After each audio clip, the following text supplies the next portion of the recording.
Hello students. तो आज हम करेंगे second law of thermodynamics. Second law of thermodynamics क्या कहता है कि जितने भी हमारे प्रोसेसेस हैं, यानी कि कोई भी अगर हमारे पास दो सिस्टम है, मान लीजिए हमारे पास कोई भी दो सिस्टम है, इसमें है 100 डिग्री सेल्सियस टेम्परेचर और इस पे है 80 डिग्री सेल्सियस टेम्परेचर।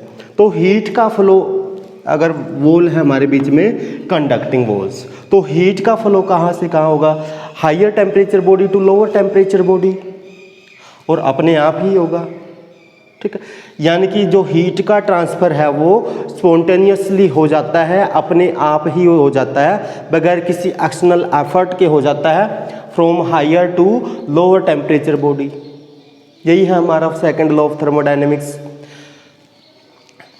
तो सेकंड लॉ ऑफ थर्मोडायनेमिक्स क्या कहता है? It states that heat transfer occurs spontaneously from higher temperature body to lower temperature body. इसका मतलब इधर से इधर तो ट्रांसफर नहीं हो सकता, यानी कि स्पॉन्टेनियस प्रोसेस नहीं होगा ये। तो हमारा ये कैसा प्रोसेस होगा? अगर हीट का ट्रांसफ़र हमें lower to higher temperature body करना होगा तो उस पर हमें एक्सटर्नल एनर्जी देनी पड़ेगी, और एक्सटर्नल एनर्जी देनी पड़ेगी तो हमारा प्रोसेस हो जाएगा नॉन स्पॉन्टेनियस। ठीक है, तो उससे पहले हम spontaneous and non spontaneous processes के बारे में जानेंगे।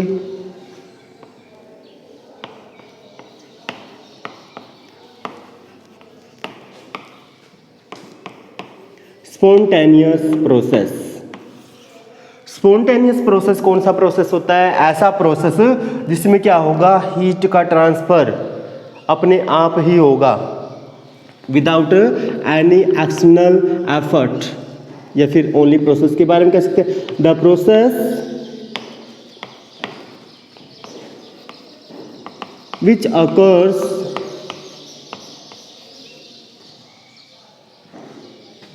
without any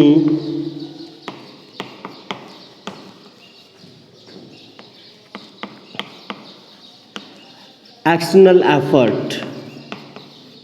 एक्सटर्नल एफर्ट में हमारा एनर्जी या फोर्स एक्सेट्रा आ सकते हैं। तो उन्हीं एक्सटर्नल एफर्ट्स के बगैर अगर हमारा प्रोसेस हो जाता है तो वो होता है हमारा स्पॉन्टेनियस, यानी कि अपने आप होने वाला प्रोसेस होता है स्पॉन्टेनियस प्रोसेस। नेक्स्ट जो हमारा प्रोसेस होगा non spontaneous process. Non spontaneous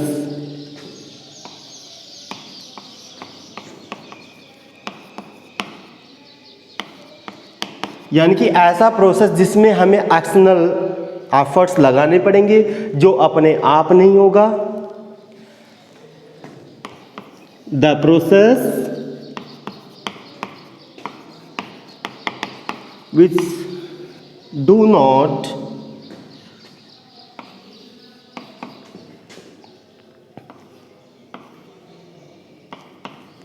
which does the process which does not occur without any external effort, यानी कि ऐसा प्रोसेस जो अपने आप ना हो, जो कराना पड़ेगा, जिसके लिए हमें एक्सटर्नल एफर्ट यानी कि एनर्जी वगैरह देनी पड़ेंगी। ठीक है, ऐसा प्रोसेस होता है हमारा नॉन स्पॉन्टेनियस प्रोसेस।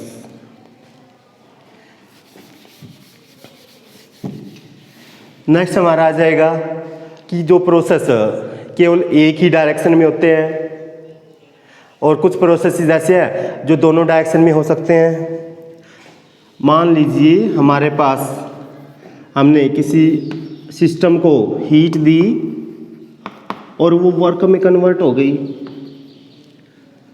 ठीक है, और वर्क से दोबारा हीट में कन्वर्ट करने के लिए, अगर वो वर्क से हीट में कन्वर्ट हो जाए, यानी कि हीट से वर्क में कन्वर्ट हो जाए और वर्क से हीट में कन्वर्ट हो जाए, तो हमारा प्रोसेस कैसा हो गया? रिवर्सिबल, यानी कि दोनों डायरेक्शन में प्रोसेस पॉसिबल है। ऐसा प्रोसेस जिसमें जो प्रोसेस दोनों डायरेक्शन में पॉसिबल होगा वो हो जाएगा हमारा रिवर्सिबल। लेकिन ऐसा प्रोसेस जिसमें हीट तो वर्क में कन्वर्ट हो गई लेकिन वर्क हीट में कन्वर्ट ना हो, वो हो जाएगा हमारा इरिवर्सिबल प्रोसेस। तो यहाँ पर हमारा आ गया रिवर्सिबल प्रोसेस।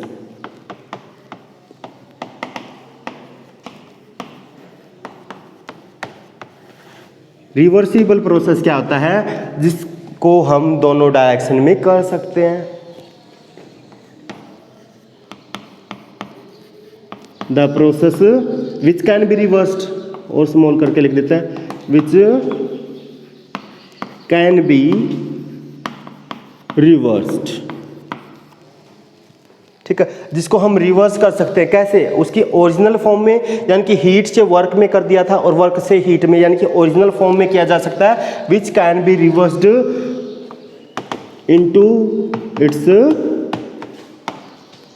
ओरिजिनल स्टेज और फॉर्म, ओरिजिनल फॉर्म। ऐसा प्रोसेस जो वापस उसी फॉर्म में रिवर्स किया जा सकता है, वो प्रोसेस होता है हमारा रिवर्सिबल प्रोसेस। नेक्स्ट है irreversible process.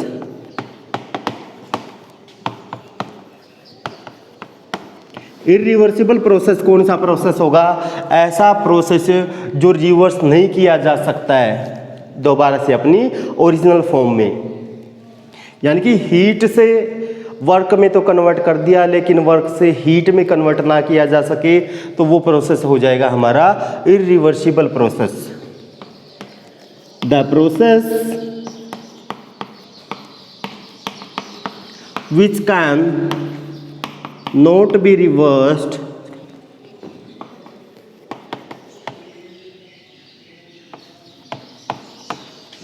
into its original form.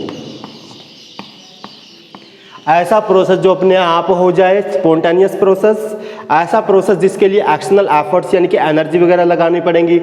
Non spontaneous process, ऐसा प्रोसेस जो दोनों डायरेक्शन में हो सकता है। रिवर्सिबल प्रोसेस, ऐसा प्रोसेस जो केवल एक ही डायरेक्शन में हो। जैसे कि हमने देखा था इधर से हीट का ट्रांसफर, एक दो सिस्टम है हमारे पास, ए और बी, कंडक्टिंग वॉल हो गई बीच में। ये 100 डिग्री सेल्सियस है, ये 80 डिग्री सेल्सियस है, तो क्या होगा? दोनों 90 डिग्री सेल्सियस पे आ जाएंगे, इक्विलिब्रियम में हो जाएंगे। तो ऐसा प्रोसेस क्या हो जाएगा हमारा? Irreversible process. इरिवर्सिबल है क्योंकि क्या हो गया? ये 90 हो गया, ये भी 90 हो गया, इधर अपने आप ये इधर नहीं जा सकती हीट, तो दोबारा से रिवर्स नहीं किया जा सकता इसको अपने आप ही। और ये कैसा भी है हमारा? ये नॉन स्पॉन्टेनियस भी है, यानी कि 90 पे होने के बाद कैसा होगा? ये हमारा नॉन स्पॉन्टेनियस, यहाँ से इधर ट्रांसफर नहीं हो सकता है, इधर से इधर ट्रांसफ़र नहीं हो सकता। लेकिन जब ये हमारा 100 डिग्री सेल्सियस पे है और ये 80 डिग्री सेल्सियस पे है और बीच में कंडक्टिंग वॉल है, तो हीट इधर से इधर अपने आप ही ट्रांसफ़र होती है। तो इसलिए हमारा प्रोसेस कैसा हो जाएगा? स्पॉन्टेनियस प्रोसेस हो जाएगा। तो फर्स्ट लॉ में, जो हमारा सेकंड लॉ ऑफ थर्मोडायनेमिक्स है, उसमें यही बताया गया है कि जो हीट का ट्रांसफ़र होता है वो higher temperature body to lower temperature body spontaneously हो जाता है, अपने आप ही हो जाता है, और उसका रिवर्सिबल प्रोसेस पॉसिबल नहीं है। तो ये लिखना है हमें बस सेकंड लॉ ऑफ थर्मोडायनेमिक्स में।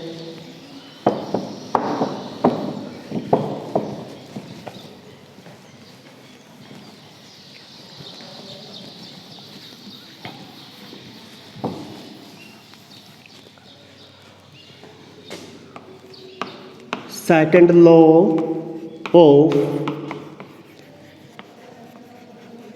thermodynamics,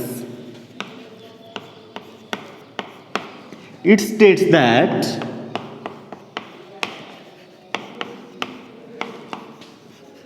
थर्मोडायनेमिक्स का सेकंड लॉ क्या कहता है? अभी हम डेफिनेशन कर चुके हैं कि जो हमारा प्रोसेस होता है वो एक डायरेक्शन से दूसरी डायरेक्शन में स्पॉन्टेनियसली हो जाता है, अपने आप ही हो जाता है। हीट का transfer high temperature body to lower temperature, और उसका रिवर्सिबल प्रोसेस पॉसिबल नहीं है। तो यही लिखना है हमें, it states that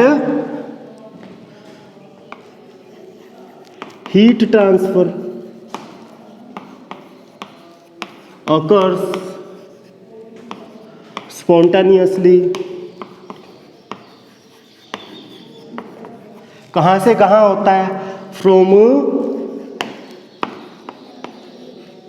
higher temperature body to lower temperature body, higher temperature to lower temperature body,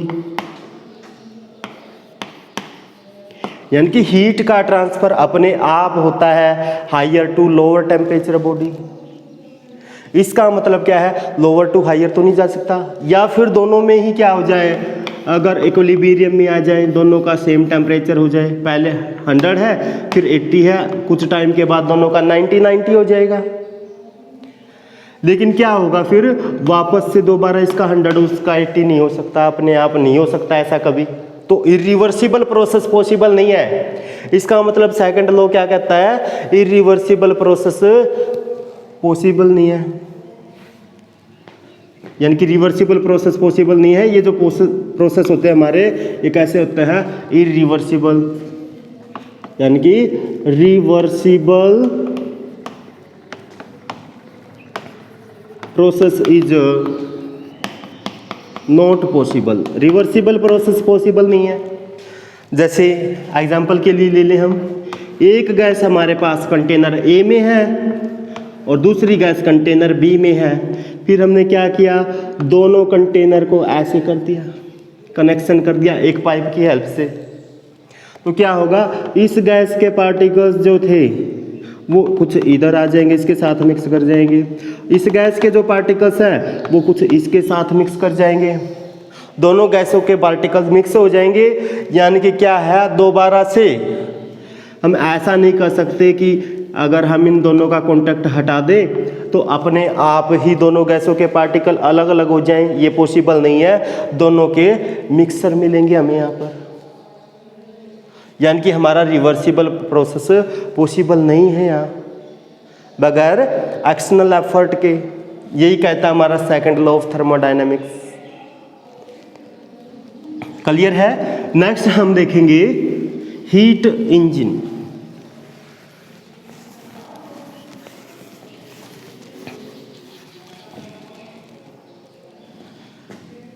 heat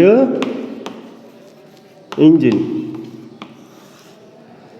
यानी कि ऐसा इंजन है, ऐसी मशीन है जो हीट को एनर्जी में कन्वर्ट करे, मैकेनिकल एनर्जी में कन्वर्ट करे। The machine which converts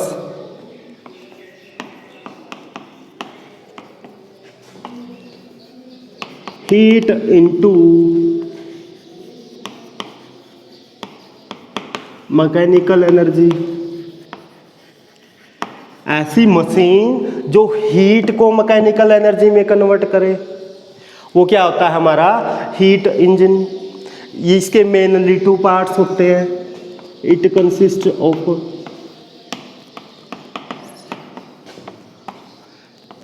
mainly 3 parts. Number 1, एक तो जिससे हीट दी जाएगी ऐसा सोर्स होगा, यानी कि source of heat,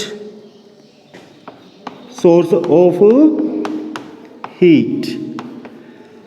number 2, heat मिल जाएगी किसको, जो हमारे यूनिट ऐसी है जो फंक्शन करेगी, यानी कि ऐसी यूनिट जो काम करेगी, वर्किंग यूनिट।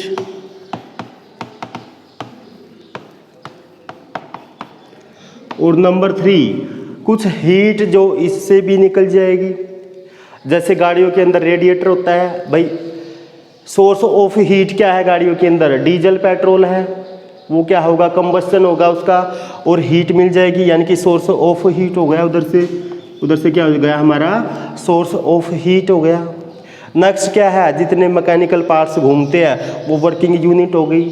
फिर उसकी एनर्जी को कुछ जो वेस्ट जाती है उसको ठंडा करने के लिए भी होता है, कोई लोअर टेम्परेचर बॉडी भी होती है, जैसे गाड़ियों में रेडिएटर होता है। ठीक है, तो यानी कि एक ये जो हमारी यूनिट होती है इसको बोलते हैं सिंक।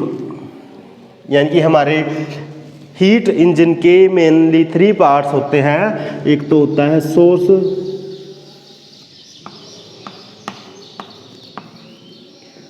दूसरा क्या होता है वर्किंग यूनिट,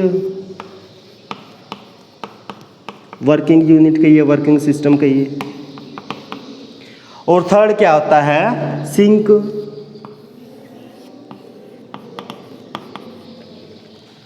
अब मान लीजिए हमारा जो सोर्स ऑफ हीट है उससे उसने हीट दे दी है वर्किंग यूनिट को कुछ, और वो हीट है मान लीजिए Q1, तो ये कुछ वर्क करेगा, W कुछ वर्क करेगा।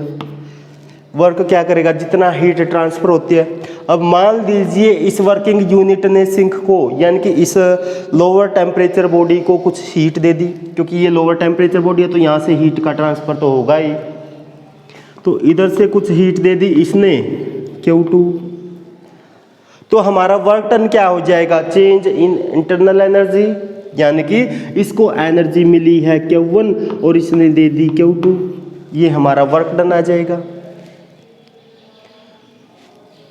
तो इंजन के लिए जो हमारा है वर्क डन होगा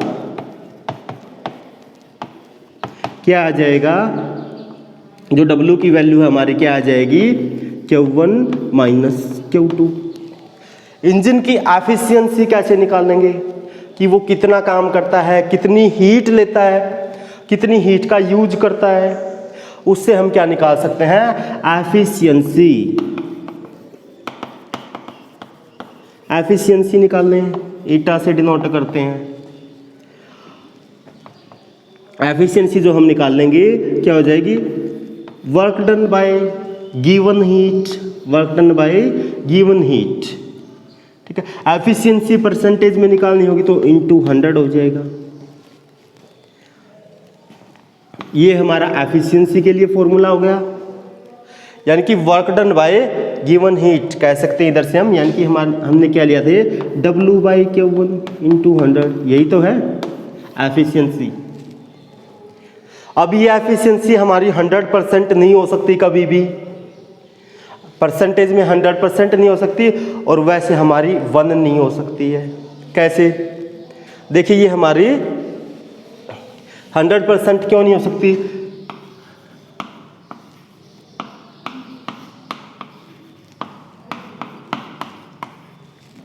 ये 100% कब होगी, जब हमारे Q2 की वैल्यू 0 हो जाए। क्या हो जाए, Q2 की वैल्यू हमारे क्या हो जाए 0, तो क्या आ जाएगा Q1 बाई Q1 1 हो जाएगा, 1 इंटू 100% आ जाएगा। जब Q2 0 होगा तो हमारा ईटा की वैल्यू क्या आ जाएगी 100%। ऐसा पॉसिबल नहीं है कि एक सब्सटेंस को दूसरे सब्सटेंस की ज़रूरत ही ना पड़े हीट ट्रांसफ़र करने के लिए, यानी कि उसी से हीट ली और उसी को हीट दे दी। यहाँ पर तो यही मतलब हुआ, यहाँ पर हमारी क्या कंडीशन आ रही थी, यही तो आ रही थी Q1 बाई Q1 इंटू 100, यही तो कंडीशन आ रही है 100% एफिशिएंसी के लिए, कि उसी ऑब्जेक्ट से हीट ली और उसी को हीट दे दी, दूसरे ऑब्जेक्ट की यानी कि सिंक की ज़रूरत ही नहीं पड़ी।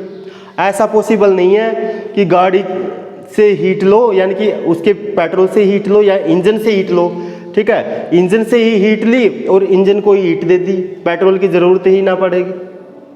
ऐसा पॉसिबल नहीं है। तो एफिशिएंसी क्या है हमारी 100% नहीं हो सकती। या फिर ऐसा होता है जितना पेट्रोल लिया सारा का सारा वर्क डन में कम यूज हो गया, ना हीट निकली, ना उसके कुछ एक्सक्रेटा वगैरह निकले, धुआं वगैरह नहीं निकला, तो भी कितनी एफिशिएंसी हो जाएगी 100%। लेकिन ये पॉसिबल नहीं है, यानी कि हमें दूसरे यानी कि सिंक की ज़रूरत पड़ेगी ही पड़ेगी।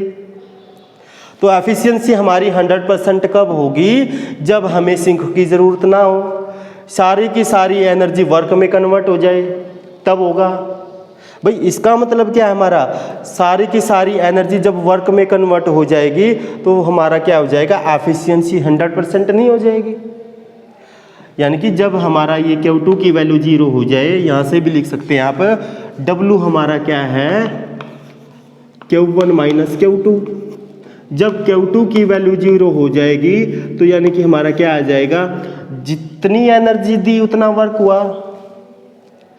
और ऐसे केस में ही एफिशिएंसी हमारी यानी कि Q2 की वैल्यू 0 रखेंगे तभी तो एफिशिएंसी 100% आ रही है, जो कि पॉसिबल ही नहीं है। ठीक है, तो एफिशिएंसी किसी भी इंजन की 100% नहीं हो सकती, सारी की सारी हीट जो है वर्क डन में कन्वर्ट नहीं हो सकती। तो हमारा चैप्टर कंप्लीट हो चुका है। नेक्स्ट लेक्चर में हम इसके कुछ न्यूमेरिकल्स करेंगे।